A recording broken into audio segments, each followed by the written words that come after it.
G'day guys, I'm Robert Welsh from Saw Specialist, saw blade manufacturer from down south in South Africa. We've basically decided to venture into the manufacturing of bandsawing equipment. We've just developed this bandsaw machine here. It's a narrow bandsaw machine which cuts with a wood miser type of blade on it. And we've developed it for breaking down logs in the field and cutting them into sawn lumber.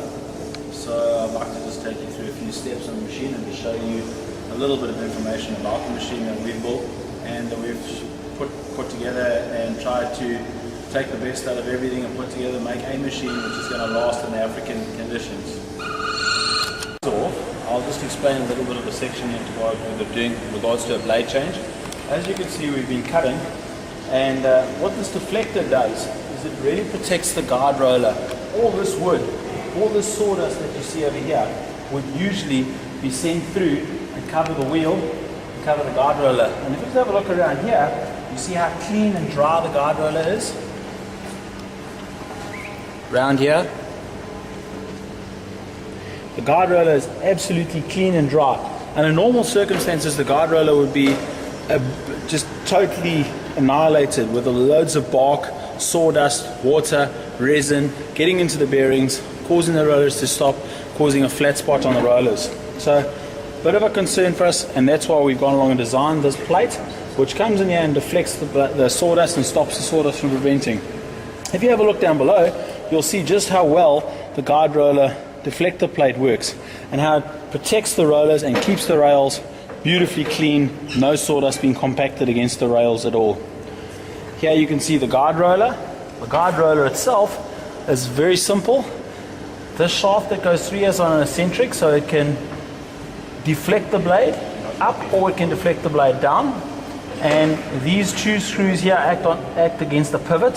So by loosening this one and pushing that one, we deflect the blade down, and by loosening that one and tightening that one and loosening this one, we deflect the blade up. So we can guarantee we can get the blade parallel with the bed rails in order to keep the blade dead flat. If you have a look at the bandsaw wheel on the drive side, you'll notice that the wheel itself is very thin and it only has one pulley on it. So we've got the V-bell pulleys inside on both sides.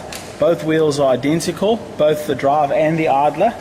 And I'll explain when we're on the outfeed side of the machine, but the drive belts are exterior. They're not interior, they don't get sawdust on them, the drive belts themselves don't get stretched. If you look over here, what we can see is the slideway. This slideway is a sandwich constructions of 3 different plates, which allows the forward in and out movement with regards to blade changes. I'm going to destrain the machine now. We'll show you how quick and easy it is to change a blade. So as I reduce the strain, basically becoming loose. There's an angular contact bearing inside here, and we can then remove the blade and we'll then fit a new blade in. The blade that we are using is a 32mm wide 1.14 045 45 thou blade. We find this blade to be very, very effective with a 22.23 pitch. We then strain the blade up. There's a spring mechanism which allows us to get the strain in the machine, also allows the machine to be cushioned. We usually set this distance to a distance of 65mm. That is our strain amount. That's it. So now if I rotate the blade both forward and in reverse, the blade remains in position. The blade doesn't walk forward on the wheels and it doesn't walk backward on the wheels. So the blade itself is aligned in such a way that the back edge of the blade is flush with the back of the pulley on both the drive and the idler side. Quick and simple, easy to do a blade change. We'll put the covers back on.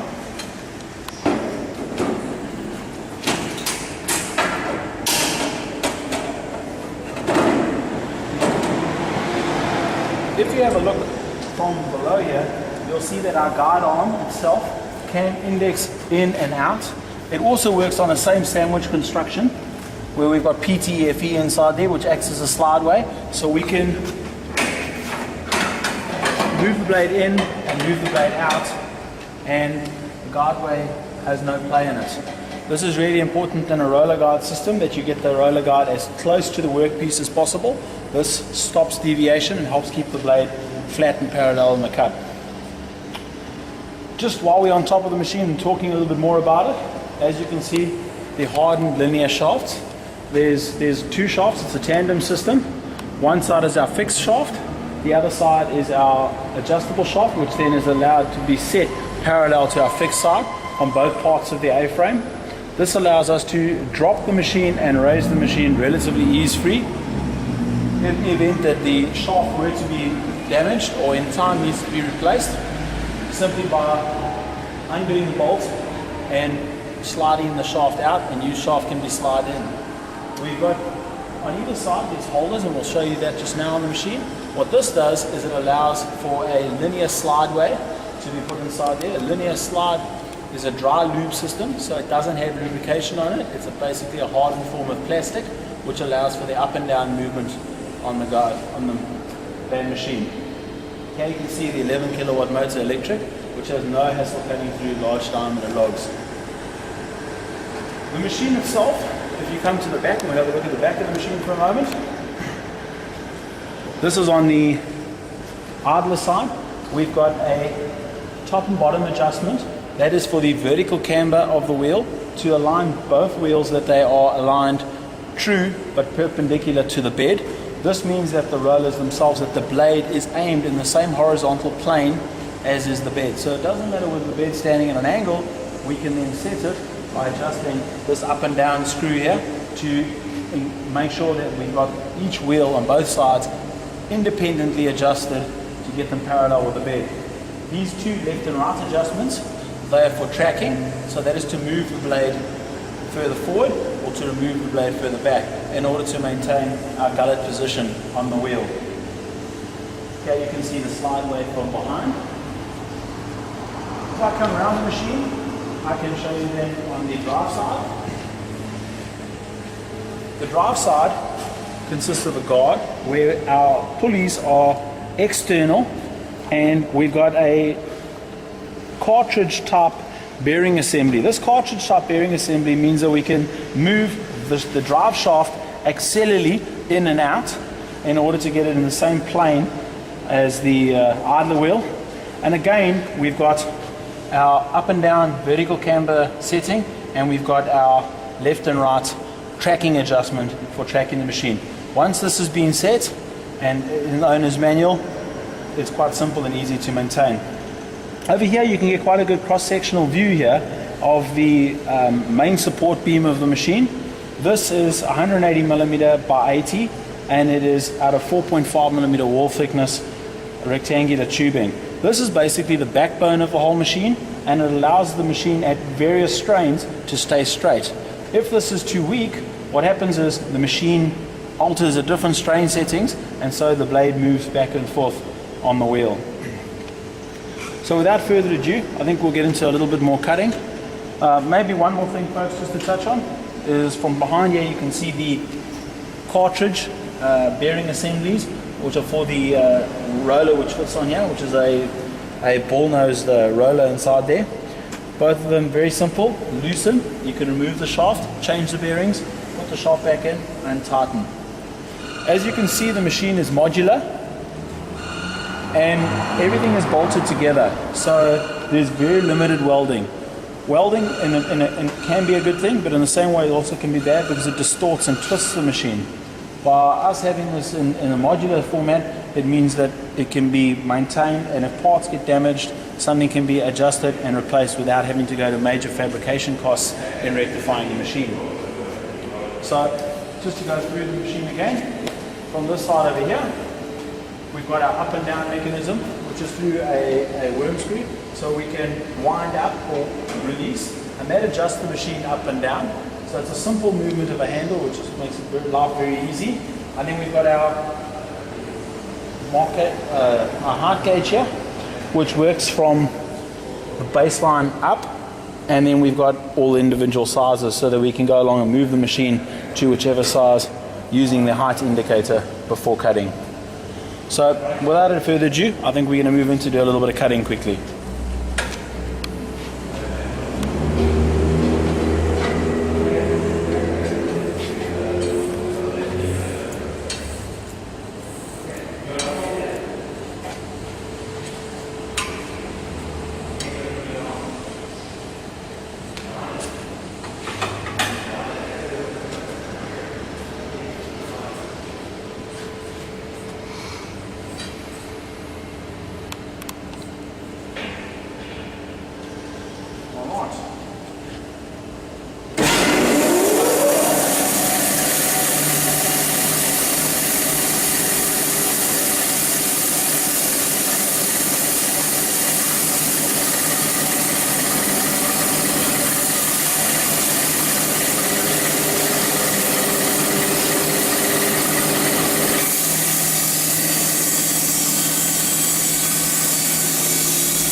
Closer.